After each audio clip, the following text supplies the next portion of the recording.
အားလုံးပဲမင်္ဂလာပါကျွန်တော်ဒီနေ့မှာတော့အိမ်အောင်ရေးလမ်းကြောင်းနှစ်ခွဖြစ်ပေါ်နေတဲ့လက္ခဏာပိုင်ရှင်အကြောင်းကိုကျွန်တော်ရှင်းပြပေးသွားမှာပါအိမ်အောင်ရေးလမ်းကြောင်းကကျွန်တော်တို့ဒါဗုဒ္ဓဦးလက်ချောင်း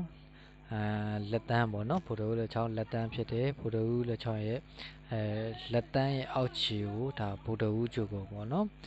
ဗုဒ္ဓဦးကျုပ်ကိုမှာကန့်လန့်ပြက်လေးတည်ရှိနေတဲ့လမ်းကြောင်းလေးပေါ့နော်လမ်းကြောင်းလေးကိုကျွန်တော်အိမ်အောင်ရေးလမ်းကြောင်းလို့ခေါ်ပါတယ်အိမ်တော်ရေးလမ်းကြောင်းကဒီလိုမျိုးနှစ်ခွဖြစ်နေမယ်ဆိုလို့ရှိရင်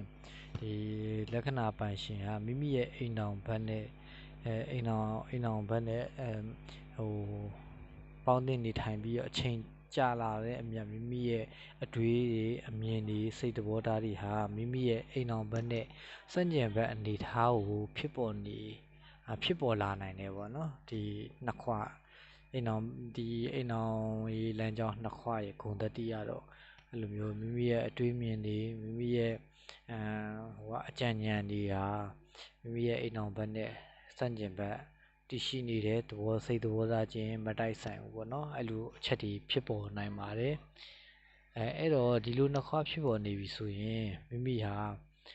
မိမိဟာအိမ်အောင်ဘက်နဲ့ညှိနိုင်နေထိုင်တဲ့နဲ့တိုင်တိုင်မင်မင်နေထိုင်တဲ့နဲ့မဟုတ်လို့ရှိရင်ဆိုးကျိုးတွေပေါ့နော်မဖြစ်တဲ့ဆိုးကျိုးတွေကိုဖြစ်ပေါ်စေနိုင်ပါတယ်အားကြောင့်မလို့အိမ်အောင်